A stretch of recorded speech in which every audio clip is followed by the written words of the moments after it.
Buenas tardes. Muchas gracias a todos los que nos acompañáis esta tarde en la presentación de un libro. Bueno, a veces las presentaciones de libros, verdad, no tienen tanto éxito como los conciertos de música moderna. Pero de cualquier forma, yo estoy seguro que aquí estamos un grupo de personas interesadas en conocer, en que el autor, en que Miguel nos desgrane su obra.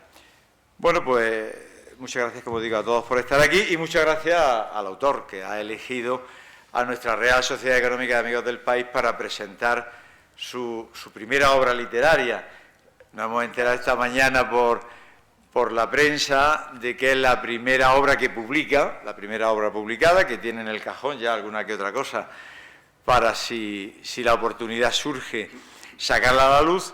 Y esta novela que hoy nos presenta, Horror Vacui, que fue finalista de los premios de novela negra, Sed de Mal. Bueno, a mí me gusta la novela negra, Miguel, o sea que yo esta misma noche empezaré, en cuanto llegue a casa, a desgranarla, porque es verdad, a mí la novela negra me gusta, es uno de los géneros que leo.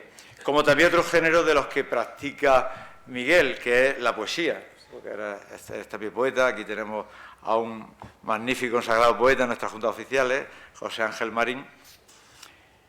Y bueno, pues Miguel, sinceramente gracias en nombre de esta institución, más que 2 veces centenaria, como saben, nosotros somos de 1786 y 2 siglos y medio después, que eso es difícil, seguimos haciendo cultura, promocionando la cultura. En definitiva, esto es lo nuestro.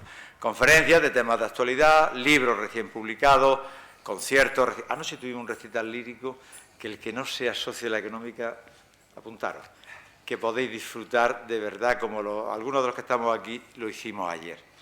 Y bueno, no porque dejé el último a mi buen amigo Antonio Bueno.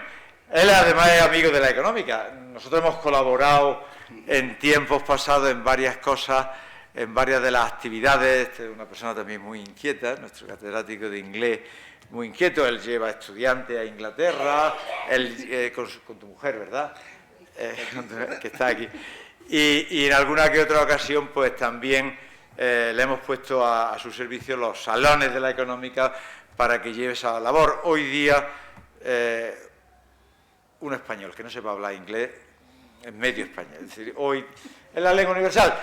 Ojalá hubiera sido el español, ojalá hubiera sido, pero hoy en el mundo científico, hoy en el mundo de los negocios, en el mundo de la economía, hay que aprender inglés. Luego, entonces, las personas que saben inglés, hay otros que, como decimos, nos pasamos la vida estudiando inglés. Yo llevo toda mi vida, desde que me acuerdo, y todavía no me lo he aprendido. Pues entonces, quien habla bien inglés y quien es catedrático de inglés, yo es de los que tengo envidia, a Antonio. Pues nada, muchísimas gracias, nada más. Yo quería simplemente, pues eso, en nombre de la institución, en nombre de las juntas oficiales, daros la bienvenida al autor, al presentador y a vosotros que nos acompañáis. Cuando quiera, Antonio. Muchas gracias. Buenas tardes. En primer lugar, me complace expresar mi más sincero agradecimiento a la Real Sociedad Económica de Amigos del País, esta casa que hoy nos acoge, y me van a permitir que lo haga en la persona de su director, don Antonio Martín Mesa, compañero de la universidad, tocayo y amigo entrañable. En general, y por favor, transmítelo a todos los miembros, vuestra inquietud por la cultura os honra, por decirlo de manera breve.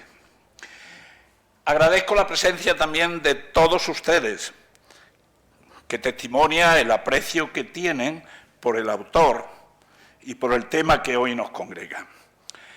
Felicito a Miguel Calvo Chamorro por su trayectoria, que ahora desglosaré brevemente, y por haber sido finalista de la 3ª edición de los premios de novela negra Sed de Mal. Y al tiempo que le agradezco la deferencia que ha tenido de pedirme que le presente la novela, hoy aquí en este marco incomparable, y diríamos el tópico de belleza sin igual, y de verdad que es un motivo de orgullo para quien les habla.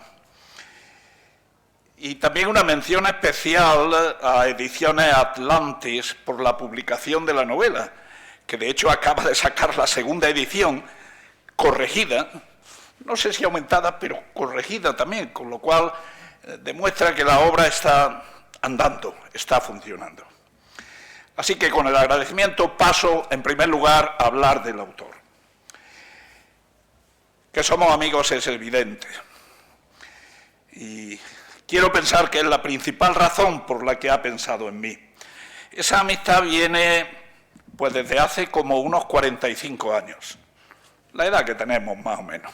La friolera de ese tiempo cuando éramos estudiantes de quinto, sexto de bachillerato y COU, también Tomás Calleja Roza, que nos honra con su presencia en el Instituto Virgen del Carmen en los años del 73 al 76.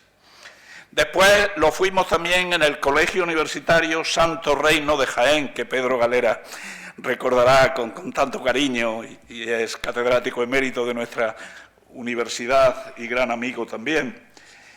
Y después también coincidimos en la Facultad de Letras, de Filosofía y Letras de Granada.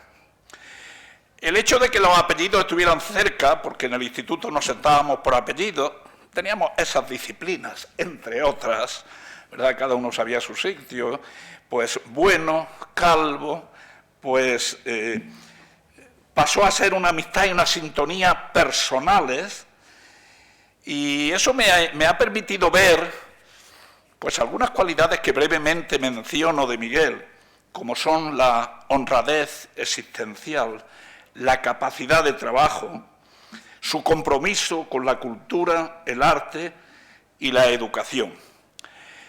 Es cierto que no hemos estado desde ese tiempo que digo, de hace más de 45 años, en contacto directo, pero sí en encuentros esporádicos. Sabéis lo que pasa, ¿no?, con los buenos amigos, que los ves y puede haber pasado un año, año y medio y parece como si hubierais estado ayer juntos.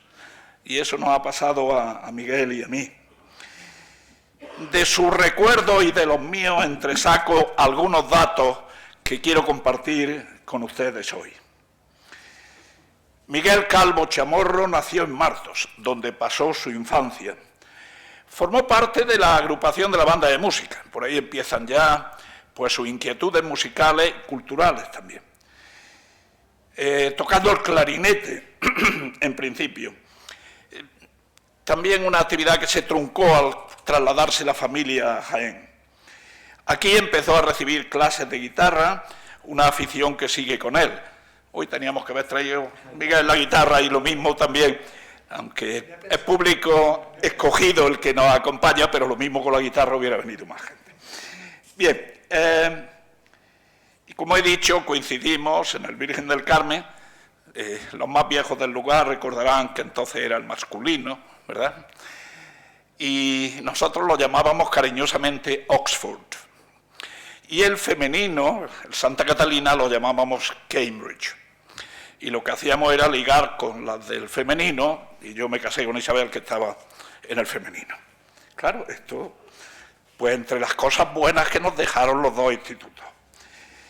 Después, como digo, en el colegio universitario, bueno, una memoria cariñosísima para mí como alumno, y a los pocos años empecé a compartir el ser profesor en la universidad con profesores míos que lo habían sido en el colegio universitario. Nuestro autor se ha debatido siempre entre las letras y el arte. La pintura, la escultura, cualquier otra manifestación no le han sido ajenas. Y eso hizo que se graduara en arte en la entonces Escuela de Artes y Oficios de Jaén, hoy Escuela de Arte José Nogué, y a finales de los 80 del siglo pasado, qué barbaridad, Miguel, todo eso hace ya, participó activamente en la vida cultural de Jaén, en lo que entonces se llamó La Movida, componiendo música, canciones, realizando diversas actuaciones. Por ejemplo, seguro que no lo saben, pero los cercanos sí, con su hermano Marcos creó un grupo de música que actuó en directo en varios certámenes musicales. También estuvo involucrado en el grupo teatral Bojiganga. Yo, que soy actor aficionado también, pues esto me llega muy de cerca, en el que estaban personas de Jaén y de Torredonjimeno y que llevaron el teatro a muchos lugares de España, en un circuito teatral que estaba subvencionado por el Ministerio de Cultura. De hecho, llegaron a actuar en varias ocasiones en el Teatro Campo Amor de Oviedo, que si han estado por allí es precioso, precioso. Fue en Torredonjimeno donde Miguel, junto con Mari Carmen, su mujer, que está aquí también, se instalaron allí en Torredonjimeno con un negocio relacionado con el arte al que llamaron Crearte. El propio nombre ya es artístico. Es lo que en inglés, y perdonen la pedantería, llamamos un blending. Es una mezcla de dos palabras, crear y arte. A todos les suena, cuando Antonio decía que lleva estudiando inglés, le suena la palabra brunch en inglés, que es una mezcla de breakfast, desayuno, y lunch, almuerzo. Este es el almuerzo fuerte que uno toma cuando se levanta tarde, y ya parece que el cafelillo solo es poco. Bien, pues, como digo, Crearte, el propio nombre ya era artístico, crear arte. Y eso es lo que hacían allí. Aquello se convirtió en un referente para toda la campiña y para Jaén, con una actividad muy intensa que incluía talleres de aprendizaje. No era un negocio al uso, era una tienda, se podía comprar, pero la labor que llevaban a cabo, yo estuve en algún momento allí, eran talleres, clases en colegios de GB, institutos, centros de adultos, ayuntamientos, diputación, incluso hacían restauraciones de patrimonio. Toda persona con inquietudes artísticas acudía a Torredonjimeno a Crearte.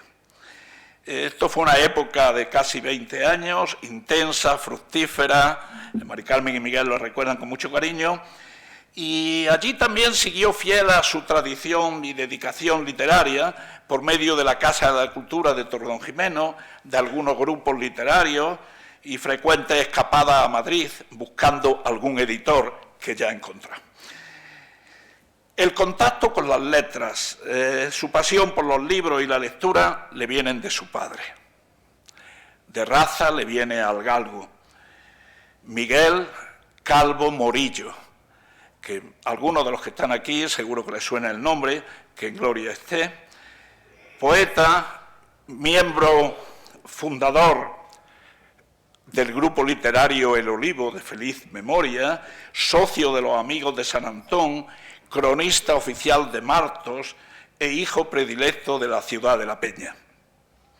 Ahora Miguel ha visto reconocida su labor literaria, callada y constante, con la publicación de esta novela que hoy presentamos, finalista de esta edición de premios Set de Mal, y que es preludio, con toda seguridad, de próximas venideras publicaciones.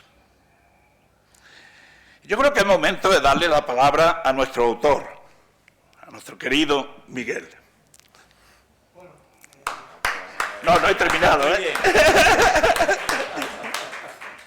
Amenazo con seguir luego. Todavía no ha terminado. Todavía no ha terminado. Bueno, yo la verdad, primero es dar las gracias a Antonio Martín Mesa por haberme abierto la puerta de la Real Sociedad Económica de Amigos del País, ¿no? Que la verdad es que es un lugar muy importante para presentar un libro. Yo creo que ahora mismo es el mejor lugar en todo Jaén para presentar un libro. Y esa diferencia, la verdad es que me llena de orgullo el estar aquí y el estar sobre todo con Antonio Bueno. Quiero agradecerle a todos los que estáis, todos los que habéis venido, todos los que estáis aquí presentes, amigos, compañeros de muchos años, así como familiares, ¿no? A mi sobrino Dylan, a mi hermana Raquel, a mi hermano Marco, en fin, otros no han podido venir, uno está lejos, en California, y le ha salido muy difícil. He dicho yo que no podía, dice, es que no tengo, el avión lo tengo en el taller. Así que, bueno, y por supuesto a Antonio Bueno. A mí, cuando me llamaron diciendo que había que hacer una presentación, la primera que hicimos, me dijeron, te vamos a mandar a un presentador para que te la haga de Madrid o de Sevilla. Digo, no, a mí no me mandéis porque yo tengo un presentador que es el mejor que hay. Y todavía no se lo he dicho a él, yo no le he dicho absolutamente nada. Digo, yo tengo un presentador que es muy bueno, porque claro, por eso se llama Antonio Bueno, ¿no? Antonio Bueno, porque es muy bueno. La verdad es que la amistad de los primeros años, ¿no? es la que perdura, ¿no? O sea, perdura en el tiempo y nuestra amistad sigue viva y me halaga que esté junto a mí y además es una persona, bueno, inteligente, ya sabemos que es todo inteligentísimo y divertida, ¿eh? Porque Antonio es una persona bien muy divertida. Yo cada vez que veo a Antonio me veo reflejado en esos años de inocencia, de sinceridad, esos primeros años de estudio, en la edad en que realmente uno se muestra tal y como es. Y la impresión de esos años es la imagen que queda retenida en la memoria. Yo cuando veo a Antonio lo veo de joven, ¿no? De cuando tenía 16 años, siempre que lo veo, no lo veo mayor, yo lo veo joven, lo veo en esa época, ¿no? La pureza, la bondad es lo que previene en la memoria. Y aunque, bueno, ya te he dicho, como aunque estés tiempo sin verte, pasa igual que con Tomás Calleja, en el momento que te vuelvo a encontrar a los compañeros de esos primeros años de despertar a la vida, siempre es la esencia de nuestra forma de ser lo que yo veo, ¿eh? Siempre no veo la maldad, todo lo que puede uno ir acumulando en la vida. Cuando yo veo a los compañeros, veo esta es la vida, esta es como éramos realmente, como éramos antes. Por eso, bueno, estoy muy agradecido y, bueno, lo que tú tengas que decirme. Ah, que no habías terminado. Yo dije que no habías terminado. No, claro, yo que terminado. No sabes lo que espera.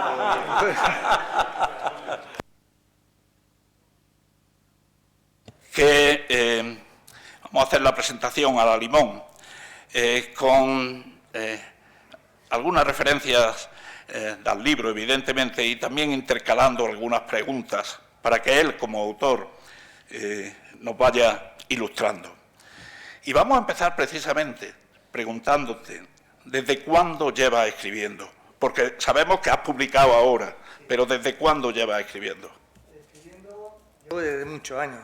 Yo desde hace, yo no sé, desde que estábamos estudiando prácticamente, empezamos la carrera o así, yo ya escribía poesía, publicaba así en alguna revista, algunas cosillas, pero la verdad es que soy un poquito lento escribiendo. Esa es la pura verdad, ¿no? Pero quiero que la escritura, yo cuando te metes, por ejemplo, en una novela, requiere ya cierta madurez, ¿no? Hay que dedicarle mucho tiempo y la escritura realmente no tiene edad. La escritura no es un deporte que requiera juventud, sino que requiere oficio y a veces un oficio es difícil de aprenderlo tan rápidamente, ¿no? A veces es un oficio secreto, ¿no? Como dice, por ejemplo, Enrique Vilas Mata, ¿no? Cuando él se refiere a los escritores secretos, yo me he considerado un escritor secreto durante tiempo. Él se refiere a escritores secretos, escritores que no han publicado en su vida y, sin embargo, han sido escritores, ¿no? O escritores que han publicado una obra y después han desaparecido. La literatura, como ya digo, para mí siempre ha sido no una carrera de 100 metros, sino una carrera de fondo. Sí. ¿Y qué ha supuesto para ti ser finalista en este certamen? Ser finalista, bueno, por lo menos conocer la posibilidad de poder publicar y de que se ha publicado. Por otra parte, confiar un poco más en los premios literarios, que siempre están muy denostados, ¿no? Siempre hay premios, sobre todo si hay mucho dinero por medio, la cosa está muy difícil. Pero siempre uno cree que los premios literarios están dados de antemano y dice, oye, y va con esa, lo voy a mandar, pero yo sé que a mí no me lo van a dar porque eso ya está dado de antemano. Bien, con este premio yo he aprendido que no, que la verdad es que yo no conozco a nadie, yo mandé la obra y, oye, me dieron el premio, lo cual ya me motiva para decir, bueno, voy a mandar a otro sitio. Y luego, tercero, conocer una editorial como es Atlantis, una editorial que, vamos, desde el primer momento ellos insistieron en que la publicara, ellos no tenían, que hacer nada, ellos corrían con todo, ellos decían que ellos iban a promocionarla, ellos van a hacer todo, y tengo la posibilidad de que con otras obras que tengo, porque lo que yo le dije, yo no quiero publicar solo una obra, yo quiero publicar, ya que estoy puesto, algunas más. Y dijeron, sí, pues vamos a verla, vamos a empezar por esta y las próximas vamos a estudiarla y vamos a intentar publicarla. Por eso es importante, por lo menos para mí es importante haber dado con este premio. Muy bien, pues si me lo permiten, voy a hablar un poco de la obra, desde mi óptica como lector en este caso. Como se ha dicho, es una novela que se puede enmarcar dentro del género de la novela negra y bueno, pues con una búsqueda rápida en Internet se pueden espigar algunos de sus rasgos, que brevemente resumo aquí. La novela negra nos presenta un crimen o acto criminal o acto delictivo. Hay que distinguir, en inglés la palabra crime no es literalmente asesinato ni homicidio, es un delito, digamos. Y en ese sentido, en la novela que hoy presentamos lo que aparecen son hechos delictivos. No llega a haber ningún asesinato, afortunadamente. Y a diferencia de las novelas policíacas, la novela negra, o en la novela negra la descripción de los personajes y los ambientes tienen tanta o más importancia que las pistas y los detalles para descubrir al delincuente o al asesino. Y esto es muy cierto en la novela que nos ocupa.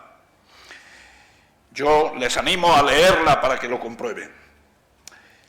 El eje principal de la narración en la novela negra no es el detective. De hecho, en esta novela no hay detective, al tipo de Hércules Poirot, por ejemplo, o Sherlock Holmes. No hay detective, aunque sí aparecen varios policías. La violencia es omnipresente, aunque en la novela de Miguel no de forma exagerada. El tiempo suele ser lineal. Curiosamente, en la novela Horror Vacui, el tiempo transcurre en una semana. Y además una semana donde parece haber prisa porque va a cambiar el tiempo atmosférico. ¿Eso por qué, Miguel? Bueno, la verdad es que ella necesita que haya lluvia, que haga mucho frío, que la gente esté en su casa encerrada, que no estén todo el día por la calle, porque se ha propuesto en esos 5 días que, según ella, lo que es el tiempo atmosférico, han dicho que va a haber una buena borrasca, he dicho voy a aprovechar estos 5 días, después viene ya tiempo ya de sol, como ahora, viene una primavera, la gente sale a la calle y ella en la mente tiene la idea de que se va a arriesgar, porque se va a arriesgar toda su vida, va a estar 5 días arriesgando su vida continuamente, desde la mañana hasta la noche, sin importarle lo que le pueda pasar. Ella va a saco y tiene que hacerlo en esos 5 días, tiene que aprovechar, y luego la verdad es que se nota que sí, que los 5 días lo ha aprovechado bien, la verdad es que lo ha aprovechado bien. Le cunde. La novela negra debe su nombre a que originalmente se publicó en la revista Black Mask de Estados Unidos, allá por 1922, Máscara Negra, y en la colección Série Noire de la editorial francesa Gallimard. Pero también novela negra por el carácter oscuro de los ambientes en los que transcurre, lejos de las casas señoriales que ambientaban las novelas policíacas de la época.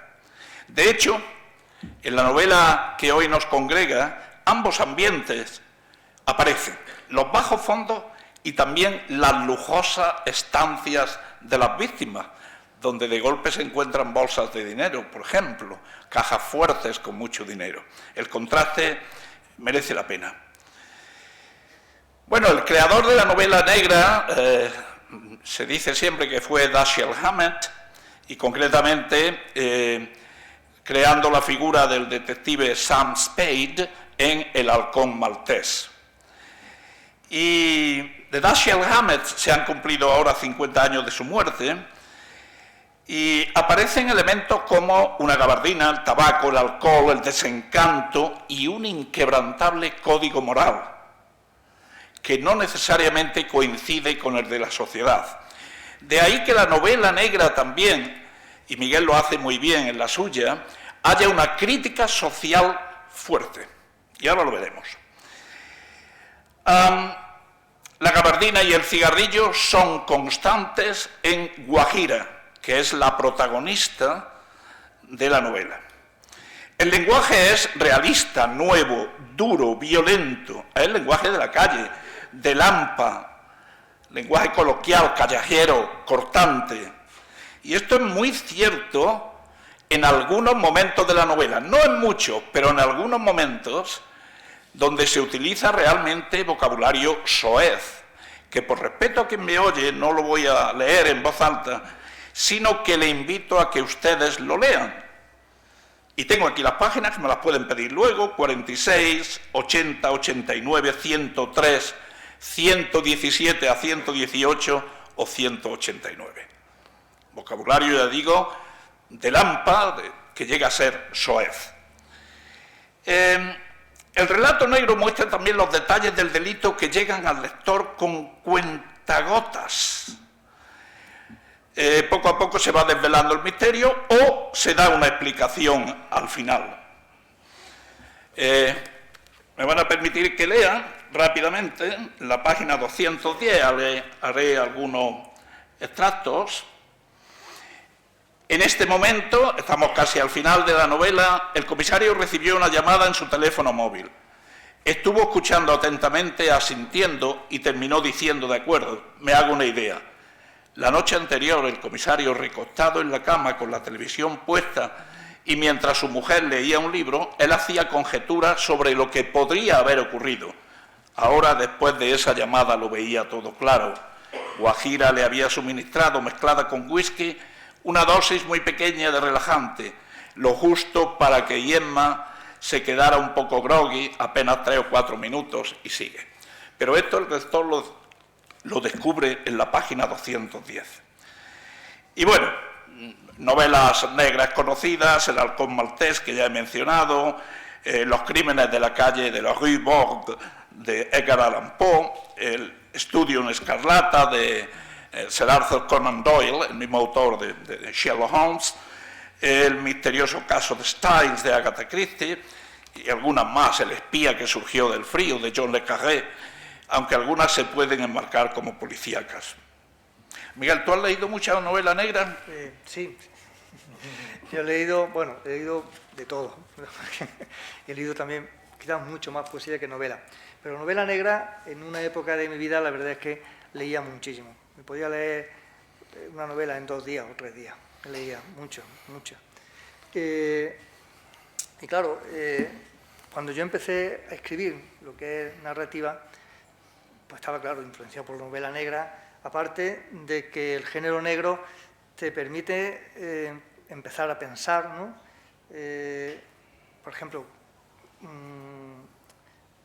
te permite pensar en qué ocurre, por ejemplo, qué ocurre en algunos casos, cómo descifrar una serie de misterios, por qué pasa esto o pasa lo otro. Y todo eso lo que hace que la imaginación empiece a volar, empiece a pensar, y la verdad es que no tienes que describir toda tu vida, no es una biografía, son personajes que tú lo has creado y donde cada vez que haya más misterio, mejor para la novela, ¿no? Lo cual eso hace que para empezar a escribir sea quizá el género más idóneo a la hora de plantearse una escritura, ¿no? Ahora, por ejemplo, en realidad, casi las novelas que se escriben, aunque no sean de novela negra, en el momento que tienen que desvelar un misterio, o que se busca alguien que ha desaparecido, o se quiere encontrar algún resto del pasado, que ahora es muy típico, buscar el resto del pasado familiar, prácticamente ya es una novela de género negro. Casi diríamos alimento para el pensamiento, sí. Lo que los ingleses llaman food for thought. Pues la mayoría de los rasgos de la novela negra que hemos citado aparecen en Horror Vacui.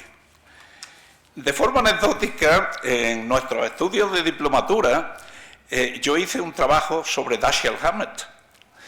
Y Miguel, cuando me propuso por primera vez que presentara esta novela, me dijo: ¿tú te acuerdas que hiciste un trabajo de Dashiell Hammett? Bueno, es que se me saltaron las lágrimas casi. que él lo recordara 40 años después. ¡Qué bárbaro! Bueno, por eso le dije que sí, que se le iba a presentar. En la contraportada de la novela puede leerse lo siguiente, que lo voy a decir como prólogo a lo que diré después, para animar a leer la novela y sin ánimo de querer hacer un spoiler, es decir, de cargarme que la lean ustedes. Guajira, la protagonista, es una mujer madura, que está decidida a todo con tal de cambiar de vida.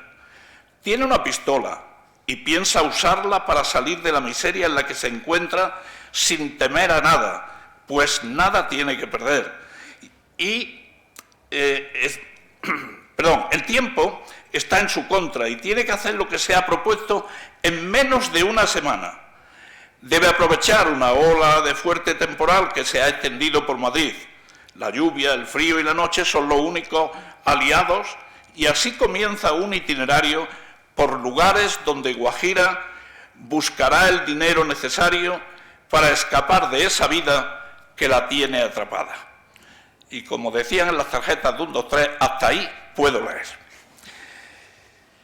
El reconocimiento de esta novela, o la primera que publica, avala los méritos. Realmente ya ha sido juzgada por expertos.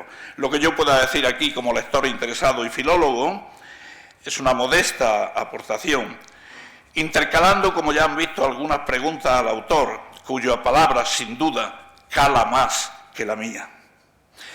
Miguel, brevemente, ¿cómo surge esta historia y qué resaltarías? Si tuvieras que resaltar, digamos, un par de cosas. Para que compren el libro y lo lean. A lo que hemos venido. Sí, sí. Aparte, surge la idea de retratar el momento que vivimos actualmente, ahora mismo, ¿no? Estamos viviendo desde hace unos años una idea dislocada de la vida, donde todo vale, y una creciente crisis, no ya económica, sino social y de valores. Pues, ideas que vas acumulando, que vas escribiendo sin saber exactamente si tiene historia o no tiene historia, que es lo que yo estaba haciendo. Eso es solo un pensamiento, pero que luego te das cuenta de que se ha convertido estos monólogos tan extensos que tiene Guajira, ¿no? Que llega un momento en que ella se escribe 3 o 4 páginas ella sola, que son unos monólogos dialogando hablando sobre lo que ve, observando la vida que acontece, la vida de gente por la calle, la vida de gente pidiendo, la vida de gente mendigando, todo lo que ella va descubriendo, al final pues se crea esta historia alrededor de ese monólogo. Y en cuanto a lo que yo resaltaría es la sencillez, porque la verdad es que es una novela que no es una historia sin pretensiones, no se pretende crear una gran novela, una historia muy sencilla, fácil de leer. Yo incluso la defino como un divertimento, y la verdad es que mientras la escribía yo disfrutaba y por la noche soñaba que le iba a pasar a esta mujer al día siguiente, buscando a ver qué proyecto va a hacer esta mujer, pues ya tenía casi autonomía ella sí, propia. Es curioso cómo los autores se meten en su obra, y yo se lo decía en confianza a Miguel, llega un momento que no sabe uno dónde termina Miguel y empieza Guajira, o dónde termina Guajira y empieza Miguel. Hay tal simbiosis, hay tal beneficio de ambos. Voy a explicar algunos de los temas que aparecen en la novela, que son muchos. Así que apriétense ahí al sillón. La novela empieza con 2 líneas impresionantes que hablan del fatum latino, el destino, el fate. Dicen, y yo me engancho ya, eso me enganchó ya. Dice, se entiende la protagonista, las personas como yo, si las hay, la única salida que tenemos es cometer un crimen. Punto. Es que estamos predestinadas. La idea de la predestinación parece que es que aquello estaba llamado a eso. Es que ella no podía hacer otra cosa. La ironía. No los voy a aburrir, pero tengo al menos 30 citas donde el carácter irónico de Miguel, de Guajira, de los dos, es evidente. solamente porque nos hagamos una idea, en la página 156,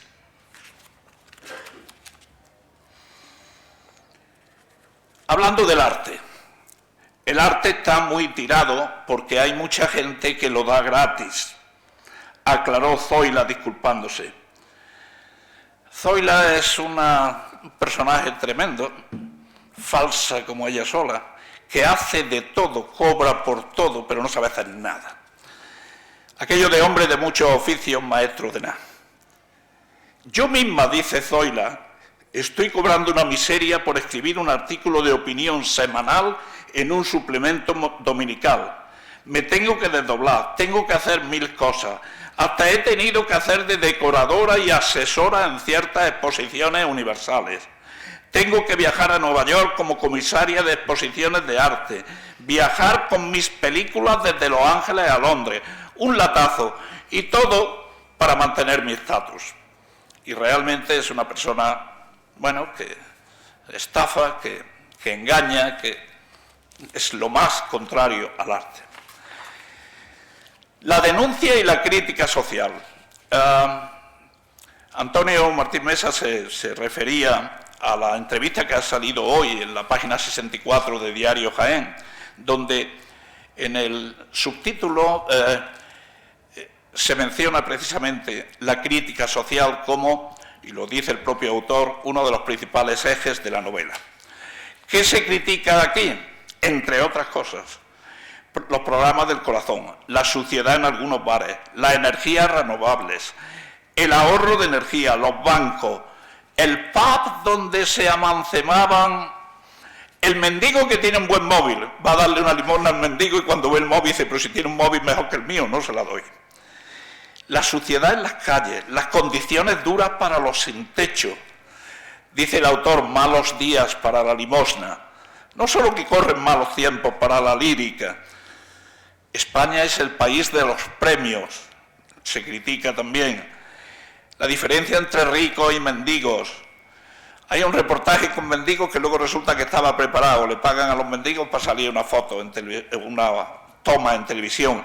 La crítica política, se critica al funcionariado, a los falsos artistas. Y hablaremos de alguno más. Hay una cuestión que ha mencionado antes Miguel y que es muy cierta. La novela es sencilla y hay muchos pasajes, lo que se ve es lo cotidiano, la rutina. O no me digan si no les suena esto una mañana pues aquí en Jaén.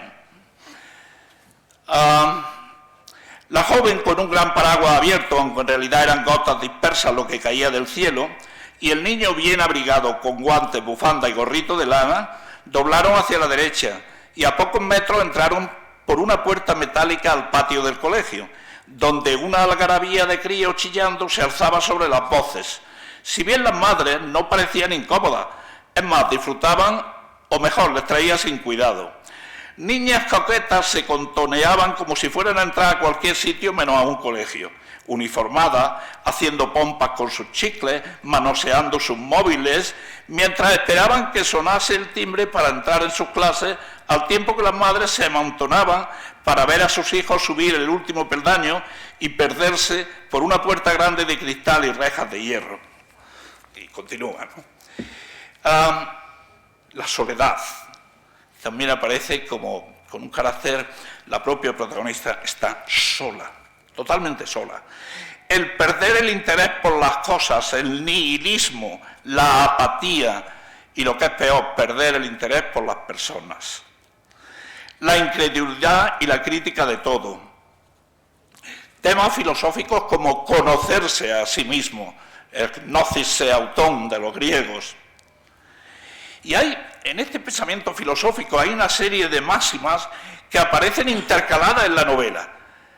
De golpe, con otra tipografía, uno se encuentra aforismos propios del autor. Voy a leer algunos, muy rápido, porque el tiempo también apremia. A mí me ha encantado mucho uno que dice, libros guillotinados, igual a libros que han perdido la cabeza. Claro, al que guillotinaban le cortaban, o a la que guillotinaban le cortaban la cabeza. Pero claro, observen el doble sentido.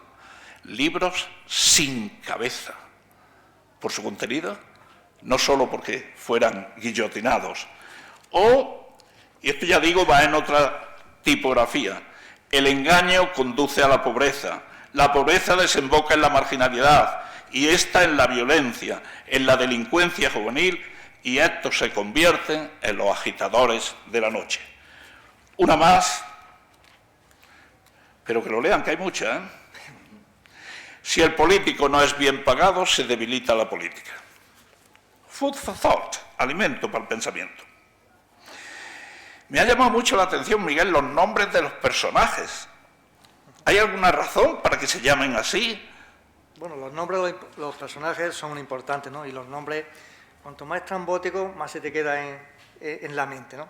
Busco nombres que no sean unos nombres normales, ¿no? Que no sean, sino buscando a ver incluso una doble intención, ¿eh? Así, por ejemplo, en este caso, bueno, aquí a lo largo de la novela casi todos cambian el nombre. Empiezan llamándose de una forma, pero luego se llaman de otra. Guajira no se llama Guajira, Guajira es Carmelita, pero ella se ha puesto el nombre de Guajira. Cuando ve a su amiga Gema, ya se llama Gemma, ella también se ha cambiado Gemma, su nombre, no quiere ser Gema. Otros personajes son Millena, ¿no? Que Millena no es Milena, es Millena, porque el personaje dice voy llena, por una serie de circunstancias. A Manuel lo cambia por Manel, Laredo es Larido, Ildefonsa es Hilda para los amigos. Y luego, bueno, cuando ya no me queda sin más nombres que pueda alterarlo, pues los busco en nombres de medicamentos, por ejemplo, ¿no? Pongo un nombre de medicamento y a uno lo llamo Panfugol, que es una crema dermatológica, pero que suena malvado, ¿no? Suena a hombre malvado, porque es un hombre muy malvado, es un pistolero. Y se llama Panfugol. Y a otro que le gusta mucho el Japón, ¿no? Es un personaje que sale, que solo es literatura japonesa, es decir, cómic manga, solo ve cine japonés, que es cine manga, y solo come comida japonesa, que es hamburguesa. Entonces a este hombre le pongo Tanakene. Tanakene, que suena muy japonés, y a otro medicamento, es un vasodilatador, ¿no? Aunque tampoco sin abusar mucho, ¿no? Porque tampoco no puedes poner a todo epidifene, frenador, porque entonces eso se convierte en una farmacia. Pero bueno, algunos que otros sí puedes meter, sí. Bueno, llama la atención que junto con este ambiente de violencia, de crueldad, de maldad, de engaño, de falsedad, también aparece la solidaridad y la bondad. A veces, Guajira, Carmelita, es casi Robin Hood, ¿verdad? Que le roba a los ricos para dárselo a los pobres. Y bueno, pues te encuentras a lo mejor que va y roba en una oficina una caja fuerte con miles y miles de euros, y al vigilante de allí le dice, te voy a dar 10.000 euros. O lo que decimos de se compadece de mendigos que ve en la calle. Hay una especie de compasión, incluso de identificación con la situación de soledad que pueden tener, que es la que ella misma tiene. Y aquí hay muchos contrastes y contradicciones que el autor lleva de forma magistral. Me ha gustado por el alarde verbal cuando hablas de, entre interrogaciones, ostentación de la miseria o el lujo de la pobreza. Aparentes contradicciones que encierran mucho. Un tema recurrente es la lluvia, salvífica para su oficio, porque cuando llueve no sale la gente a la calle y ella puede dedicarse a sus hechos delictivos, pero también para relajarse, casi como la lluvia en Macondo, que cuando cae alivia la tensión. Cuando llueve, ella lo identifica como mi buen tiempo, esta es mi época, que en este caso van a ser 5 días, hasta tal punto que en la página 224, al final de la novela, ya no había lluvia, ya había terminado su momento, porque se había terminado la lluvia, precisamente. Pero se puede hacer un comentario con un hilo conductor con la lluvia. Decía en la página 224, estamos prácticamente en la penúltima, hacía calor, el sol era radiante, ya se ve todo con el sol radiante, ya no podemos ocultarnos. Guajira buscó sus gafas de sol, no se habían equivocado, la primavera entraría con buen tiempo y la lluvia ya se había alejado, dando paso a un cielo limpio, el famoso anticiclón de las Azores. Recuerda uno al meteorólogo Mariano Medina, que está en gloria, cuando hablaba del anticiclón de las Azores. El tiempo, el estudio que se hace del tiempo en la novela es casi filosófico y en varios momentos se producen cambios súbitos, en cuestión de segundos. La música, también como relax, igual que la lluvia, y como refugio y defensa.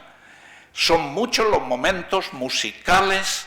Volvemos otra vez aquí al artista, que no es solo la literatura, es también la música.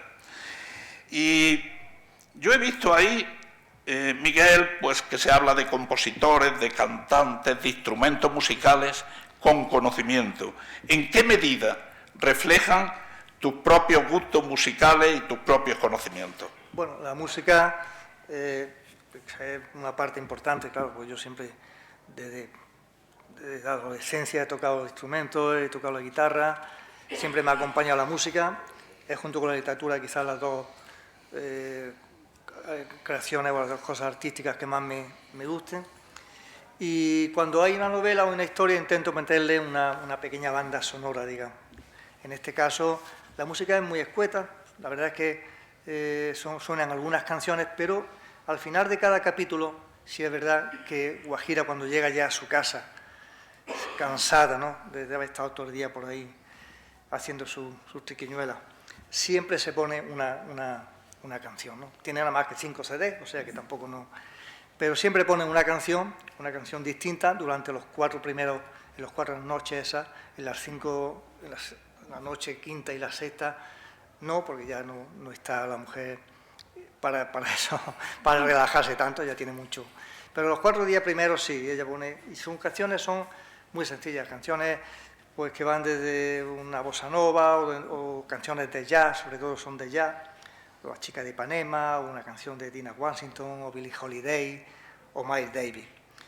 Esas canciones, bueno, la verdad es que también se pensaba, o a mí mismo lo pensaba, de que puedes terminar cada capítulo de tu novela, de la novela, buscar la canción en el YouTube, porque las 4 están en YouTube, como se explica también muy bien quién la interpreta, y escucharla y, bueno, puedes interactuar con el personaje a ver realmente qué es lo que siente ella al final del día, ¿no?, escuchando esas canciones. La verdad es que es balsámica, ¿eh? Al igual que la lluvia, la música es balsámica en una novela negra como esta. Y todo también porque hay mucho de realismo, es una novela realista. Yo diría que el realismo está, incluso a veces el morbo, y de nuevo ahí lo dejo para el lector interesado, porque hay momentos, hay párrafos que son realmente morbosos, pero es que la vida tiene su morbo también, ¿verdad? Hay temas monográficos, por ejemplo, que marcan mucho la novela. En las páginas 131 a 133 se habla de carne de cañón. Es una expresión muy dura, pero lamentablemente, alguna vez hemos dicho algunos, son lamentablemente carne de cañón. Están expuestas algunas personas a lo que pasa. Bien, hay reflexiones muy profundas. Por ejemplo, la sorpresa ante la maldad humana, la falta de comunicación. Y vuelvo aquí a la crítica social. Tengo aquí un listado ingente de temas actuales. Vamos a decirlo rápido. Desahucio. Tengo las páginas, si luego queréis que os las diga. La subvención del ICO, del Instituto de Crédito Oficial. Las comisiones, el cohecho, nosotros, nosotras, las demócratas, las facturas falsas, privilegios de la clase política, los llamados, entre comillas, profesionales del arte, el determinismo, el cambio climático, la corrupción, los contactos y los enchufes, literalmente, las bajas médicas falsas, aprovecharse de la desesperación de otros, escribir un libro que, según ponen algunos, lo escribe cualquiera, los libros en general, la memoria histórica, el móvil, los activistas, la televisión y sus programas. España es un país idiotizado, dura crítica en cuanto a lo que algunos creen que es democracia. La máquina de la verdad, lemas de las pancartas, menú anticrisis, la pérdida de identidad, el comercio ambulante, el aborto, Internet, problemas creados, el boom inmobiliario, los progresistas, la marca España, España como un monstruo de dos cabezas, los españoles como muy noveleros, las cámaras de vigilancia, la Agenda 2030, la pérdida de valores, por citar solo algunos. Hay que leerla, de verdad que hay que leerla. Y luego también salpicado con la ocurrencia y el humor. Dice Guajira, una delincuente total: en mi profesión soy conocida por mi formalidad. Es una delincuente formal. Recuerdo la anécdota de un conocido que ya falleció de mi pueblo. El hombre estaba un poco, el pobre, a lo que saltaba en cuestión de trabajo, y cuando hacía algún trabajillo decía: esto es una empresa seria.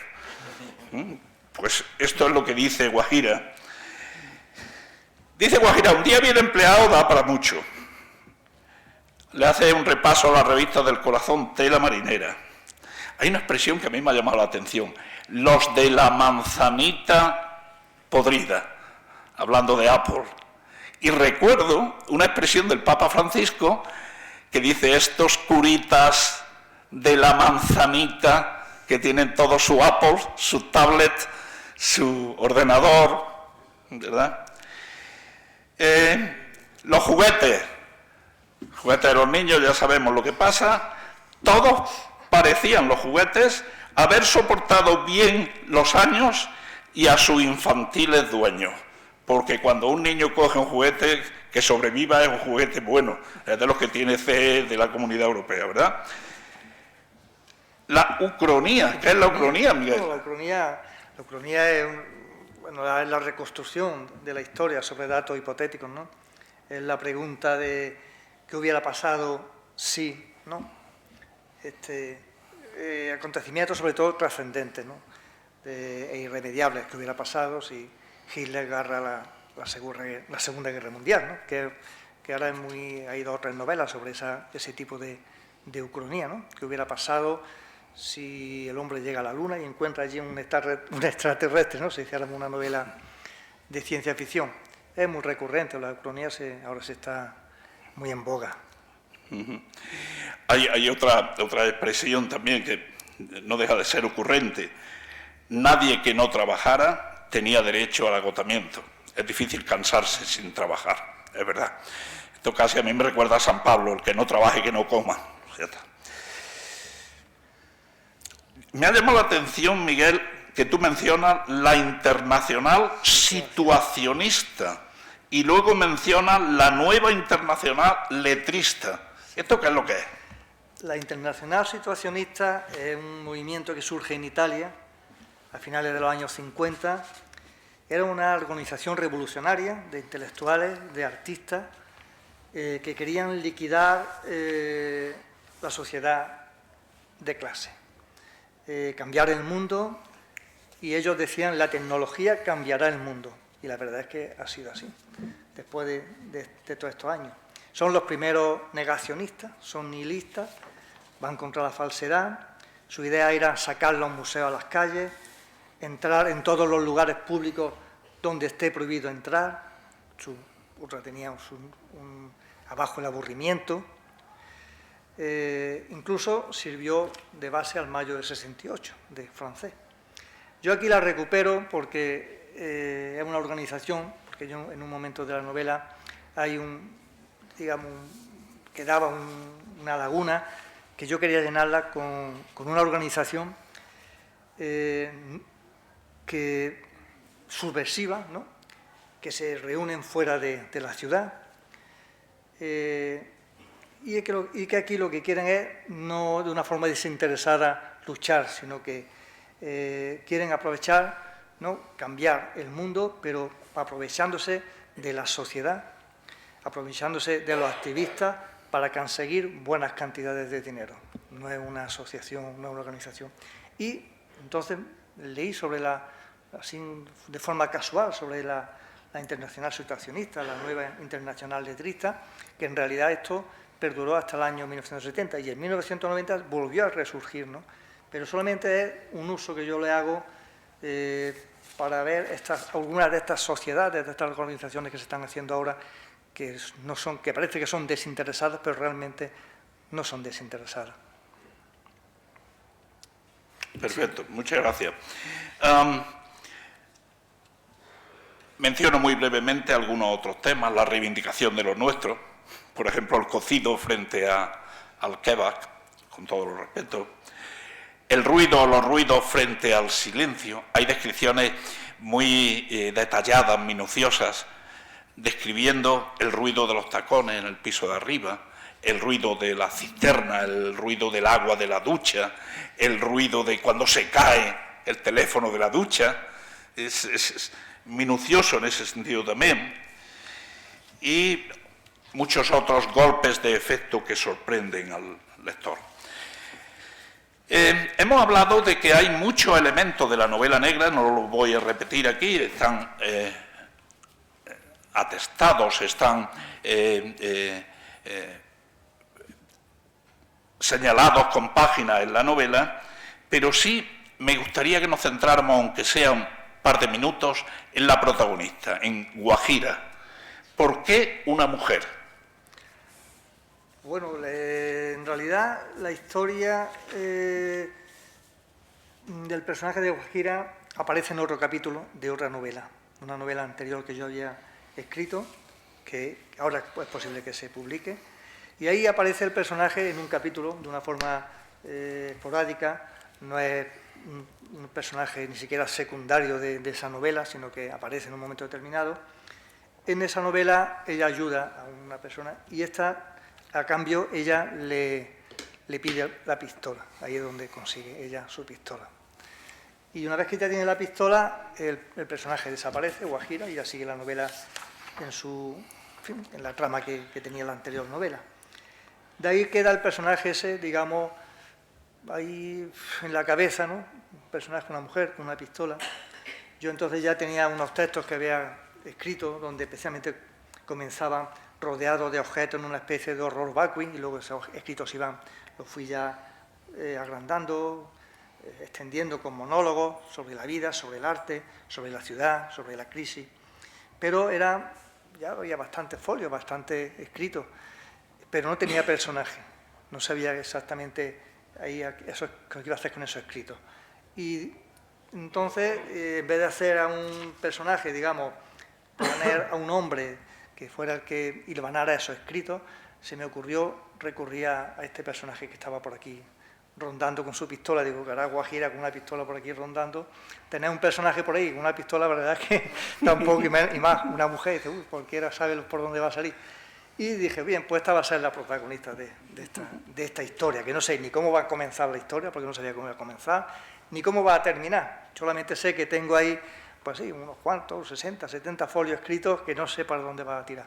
Y dije, tú vas a ser el personaje, y a raíz de ahí empezó ya a surgir el personaje. La verdad es que la protagonista es un personaje muy bien conseguido, ¿eh? Yo, en mi modesta lectura, quiero resaltar la delincuencia de Guajira, la astucia, que es casi como de novela picaresca, que no nos viene muy lejos a los españoles. El tener salidas para todo. Mi suegro, que está en gloria, siempre nos recomendaba que tengáis salidas. Problemas va a haber, pero que tengáis salidas. La astucia para hacer caer en la trampa a una víctima. La inteligencia de saber escuchar. A veces sabe dónde hay dinero porque se queda escuchando y dice, te vas a enterar mañana el golpe que voy a dar aquí. Ata todos los cabos, es muy observadora, es mentirosa pero hábil, es difícil pillarla mintiendo, pero miente más que reparte. Es sistemática, ordenada y trata de pasar desapercibida por la gran ciudad. Y la verdad es que lo consigue. Tiene varios oficios, como hemos dicho también de otros personajes. Ella dice, es experta en todo, es artista del mundo, es un espíritu libre. Siempre sigue el mismo modo procedente. De hecho, cuando ya llevas leídas muchas páginas de la novela, la ves venir. ¡Ay! Que aquí va a dar otro golpe. Seguro. Y son 5 días, ¿eh? Pues descuida que los aprovecha bien. Y, por ejemplo, una cosa que llama la atención es que come poco, no cena. Pero es que se lo reprocha continuamente en la novela y uno dice, pues come, hija mía. Es que no come, pero además dice, ¿y por qué no como yo? Pues come. Bueno, lo del hambre, la verdad es que los que lo han leído siempre me dicen, oye, que es que no come, que es que no come todas las noches. Es que yo no sé cómo aguanta la novela. ¿Por qué no come? Digo, mira, no come porque, mira, dice, hay un refrán, dice, es más lista que el hambre, ¿no? O es más listo que el hambre. La verdad es que el hambre te hace ser listo.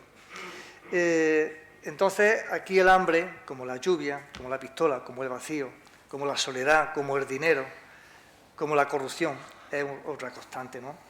Ella, cuando termina el día, dice, no tengo nada que cenar. Pero eso todos los días. No importa, mañana tendré más hambre, ¿no? Porque si ella se ha propuesto eso, sabe que en el momento que cene bien, mañana no se va a levantar otra vez a pelear la vida. Si cena bien, no. Entonces, tiene que estar ligera. Exactamente. Aparte de que, claro, te comprende que el trabajo que tiene no puede ir al supermercado, no tiene tiempo para ir al supermercado. No puede ir con una bolsa en la mano y en una mano la pistola, ¿no? Pero te que voy a dejar la bolsa que voy a pegarle aquí el palo y después me llevo... No, la verdad es que su trabajo no se lo impide. De vez en cuando come algo, ¿no? Come algo. También, hombre, puesto ya mal pensado, decir, es que el lector, el autor, como ve que ya ella va por su cuenta y hace lo que quiera, dirá al actor, sí, tú haz lo que tú quieras, pero que esta noche te va a quedar sin cenar, ¿no? Sí, pero no, eso no es, el autor no tiene mal lugar, ¿no? Es ella que no tiene tiempo de comer. Muy bien. Bueno, quedan 2 bloques que voy a resumir, perdón, muchísimo. Uno de ellos tiene que ver con pequeño análisis filológico de la novela, quizá porque sea filólogo, algún aspecto formal, y luego una referencia al título, Horror Vacui. Vamos a ver si lo hacemos de forma breve. Desde mi perspectiva como lector, la obra se lee con fluidez y con avidez. El interés no decae en ningún momento, se lo aseguro. Cuidado con empezarla esta noche, porque lo mismo no duermes. Tanto por el interesante contenido como por el artificio formal. Y aquí tengo que felicitar al autor por una redacción cuidada, una sintaxis impecable, un vocabulario rico, apropiado y variado, y el abundante uso de figuras estilísticas, metáforas, símil, repetición, flashback, entre otras. Todo eso hace que la novela no se te caiga de las manos. Bien al contrario, el lector queda enganchado al personaje y al relato. Como he dicho antes, personaje, protagonista y autor se funden. Muchas de las cuestiones de forma son atribuibles tanto a Miguel como autor como a Guajira, porque es una mujer culta, a pesar de que se mueva en los bajos fondos, en los barrios. La estructura de la novela es equilibrada, 5 episodios que hasta son equilibrados en el número de páginas y un episodio final.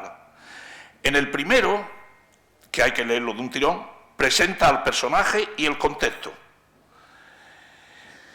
Y fíjate que desde el principio llama la atención que en esos bajos fondos a veces el vocabulario se torna culto, educado, trasnochado por parte de la protagonista, lo cual contrasta, está atracando a una persona, a unas personas, y les habla de caballeros, vuesas mercedes, señores caballeros, señor galán, gentilhombre, mesarse la barba, excelencia.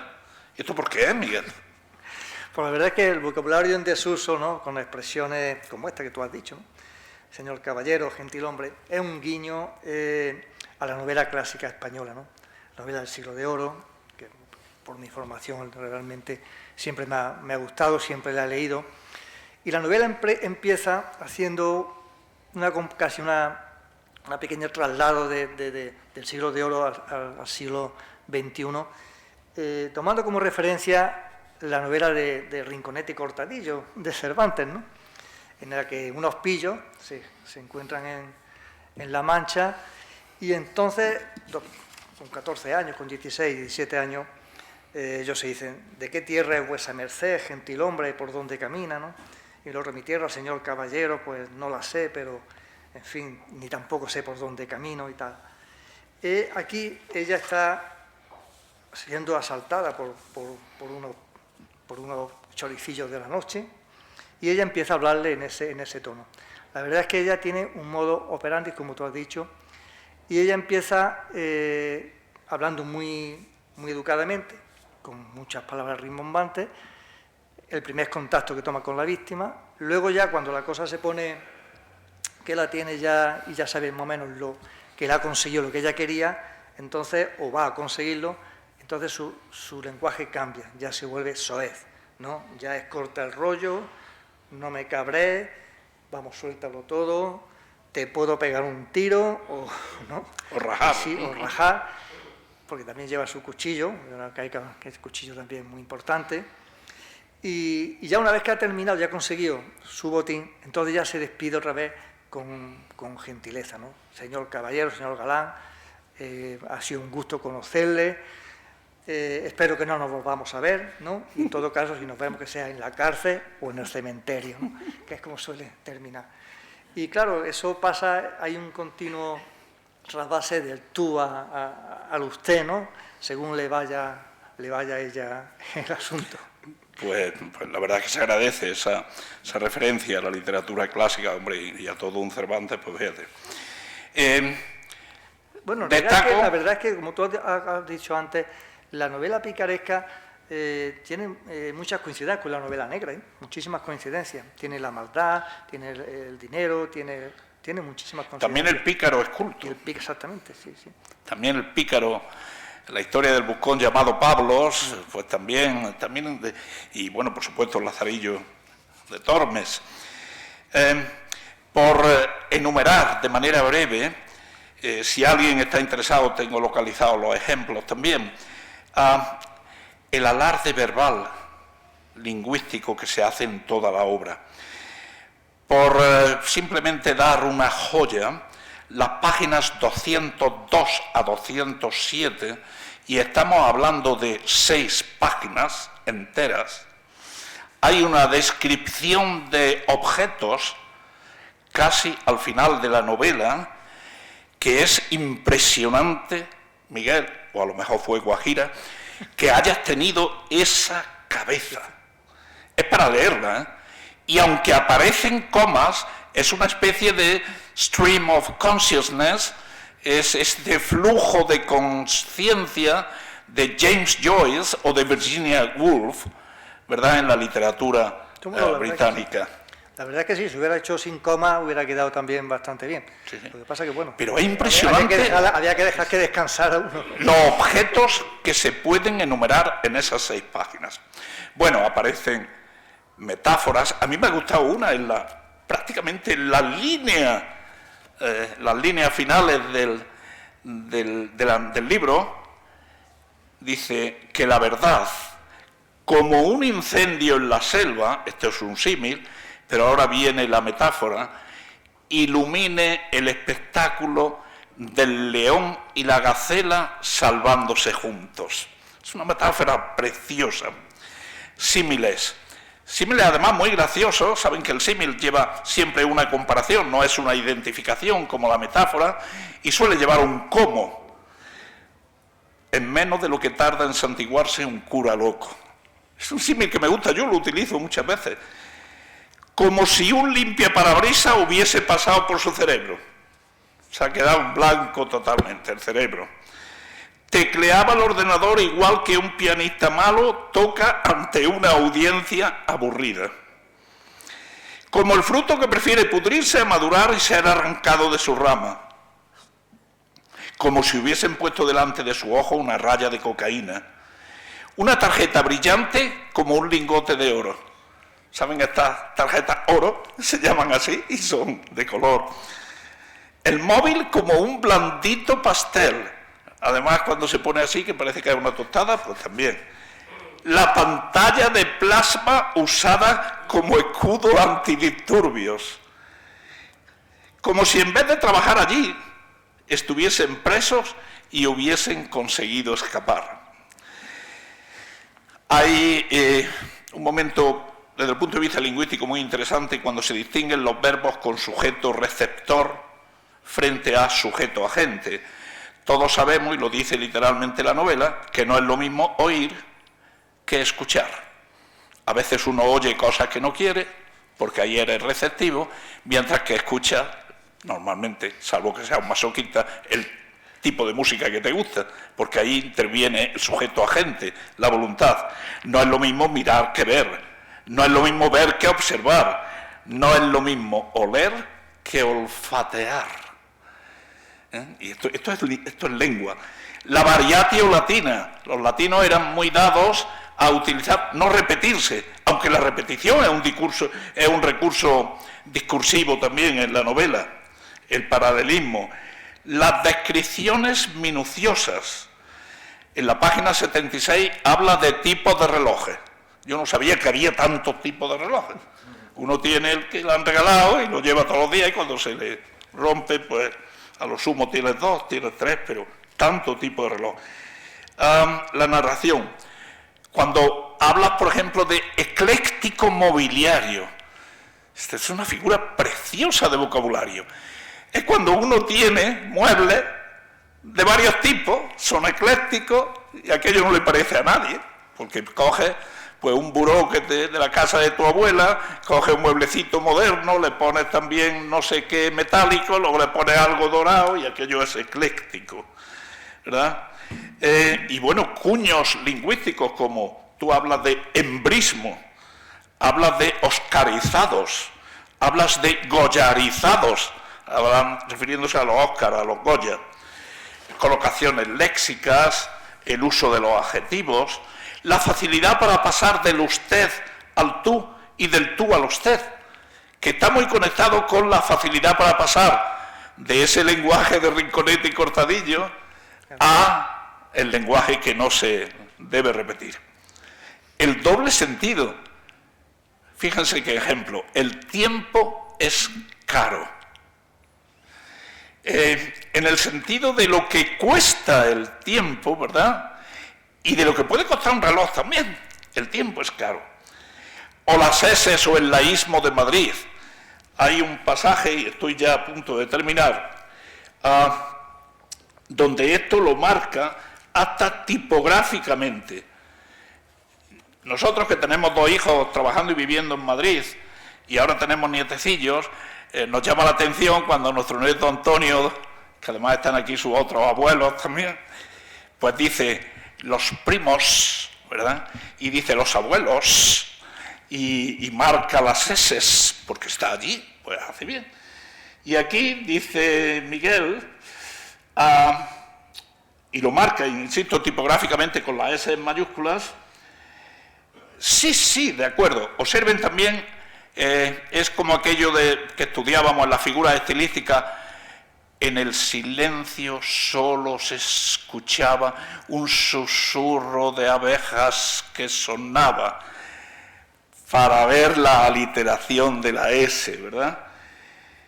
A mí me va a ser imposible. No. Luego te acercas tú a por el niño y lo recoges. Su voz era tan dulce con ese gran número de S's afectadas, muy afectadas y sibilantes, que efectivamente es el nombre técnico, al estilo presentadora de telediario o locutora de radio. Y ahora ya vienen marcadas. Sí, por favor, sí, yo también. Adiós, Cari. Que sí, vale, nos vemos. Hasta hasta luego. Sí, es que estoy cantidad ocupada. No, todavía no he podido ir a desayunar, llevo un día agotador. No me digas, tú ya sabes que ese es mi color favorito, claro que lo sabes, si yo te lo he dicho un montón de veces. Esto no me lo estoy inventando, ¿eh? No me lo... O el laísmo, ¿verdad? Cuando dice en el 85, el otro día le cogí a mi hijo un laísmo y dice, no me digas que se me está pegando el laísmo. Bueno, que no pasa nada, esto se estudia en lengua también. Cuando dice, si quiere, la doy cita para, veamos a ver qué día, la doy cita. El uso del la como complemento indirecto, que debe ser le, evidentemente, pero que en Madrid es la. Bueno, vamos rápido. También se ve la formación culta del autor. Por ejemplo, menciona la España real de Julián Marías. Habla de los epigramas de Marcial, que por cierto, si alguna vez no tienen otra cosa que hacer, pongan a leerlos, los epigramas de Marcial, porque en una traducción, si no saben latín, que no tienen por qué saber, ¿verdad? Pongan a leérselos porque son de verdad jocosos, ¿eh? Y encierran mucho. El utilizar términos en latín o un recorrido artístico que hace por el Museo del Prado. Y abordo ya el último bloque, el título, Horror Vacui, horror del vacío, horror al vacío. ¿Por qué ese título, Miguel, y por qué en latín?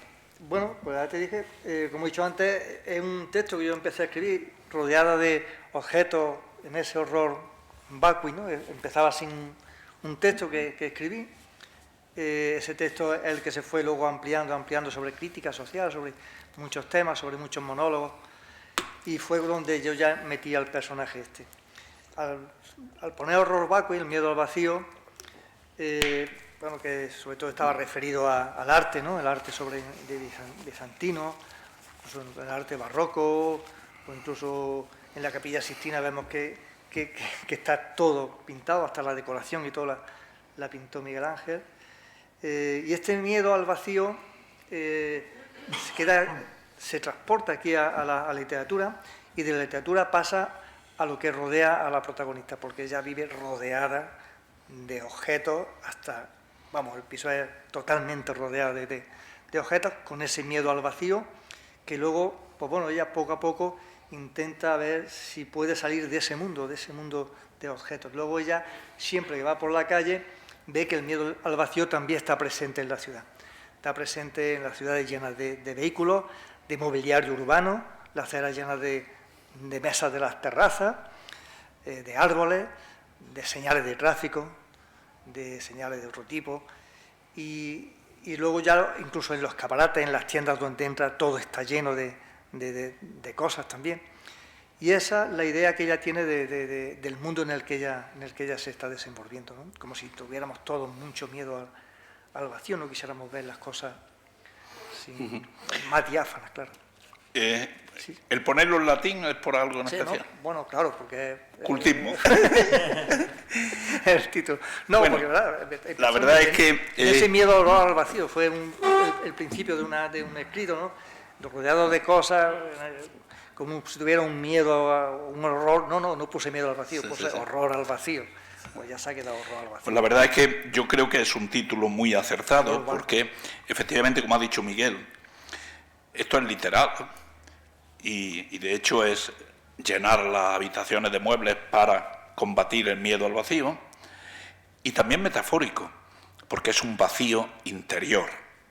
Esa crítica social muchas veces se encierra, ese vacío interior, esa ausencia de valores, esa ausencia de referentes, que por más gente que haya, por más muebles que haya, el vacío interior no te lo quita nadie.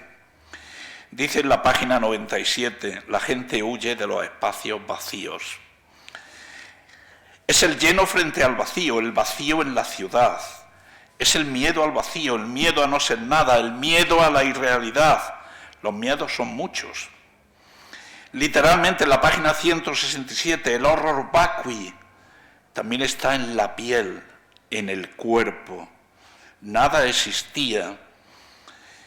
Vacuum, frente a lleno.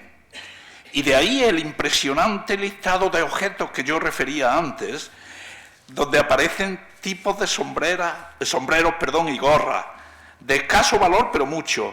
Nuestra infancia y nuestra época, monumentos, zapatos, botas, botines, ropa, el afán de acaparar. Esto no es más que ir a un trastero, yo veo uno. El lleno, el vacío asfixia, pero el lleno también. Las muchas cosas también. Y para terminar ya, prácticamente, tus proyectos inmediatos, Miguel. Bueno, ¿Vas a publicar otras obras? ¿Tienes escrita alguna más, pendiente de publicación, en el tintero? Sí, no, de escrita sí tengo y terminar también. No la tengo ni que terminar, solamente corregirla un poquito y ya está. Y yo creo que el proyecto es intentar que con esta editorial, a ver si se puede publicar alguna más. Es el proyecto ahora mismo que tengo en mente. Seguro que sí. Y concluyo, ahora sí, Antonio. Y ya me estoy pasando. No, hice un trato con él, lo estoy cumpliendo a media.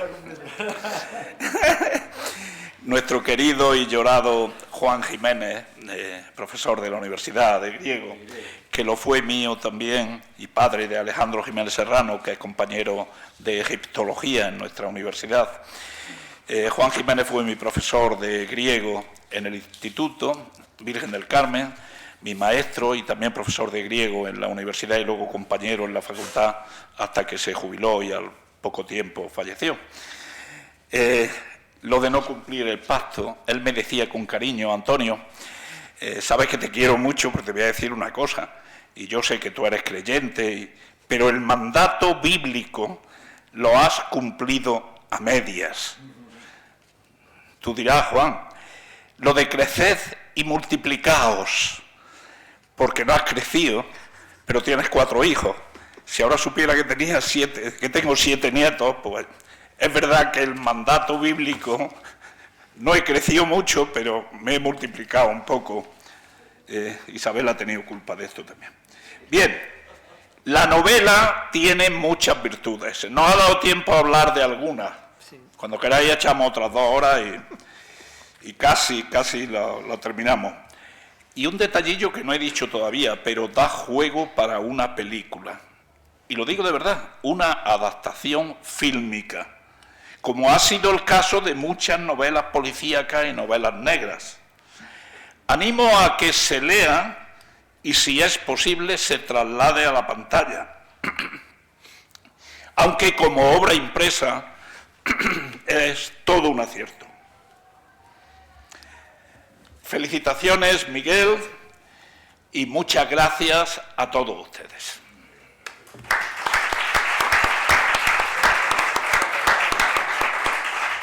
Muy bien. Pues, terminamos como empezamos, felicitando al autor. Le voy a hacer caso a Antonio y no la voy a empezar esta noche, porque si no mañana creo que no hago nada. La voy a empezar el sábado, por la mañana, y tengo delante el fin de semana para hacerlo.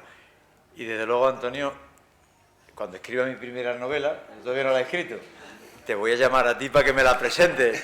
Hiciste bien en decirle, porque claro, un análisis filológico como ha hecho de la novela, pocas veces se asiste a la presentación, Antonio, de un libro con esta maestría. Esto es una empresa seria. No, aparte de ello, que decir, el ejemplar que tiene Antonio es para conservarlo, ¿eh? No me Sí, lo da, sí. porque es suyo que yo digo, pero es un ejemplar porque está todo detallado, punto por punto, escrito ahí. Lo estoy mirando, lo estoy viendo desde aquí. Que si lo ves, yo lo he leído ya 3 veces, porque cada vez que lo leo me sorprenden más las cosas que Hola, te llamaré. Bueno, si alguien quiere que el autor le firme el libro, pues ha traído algunos, siéntanse libres. Que lo compren, ¿no? Pues mire, sí. Porque de algo hay que vivir también. Muchas gracias. Pues gracias.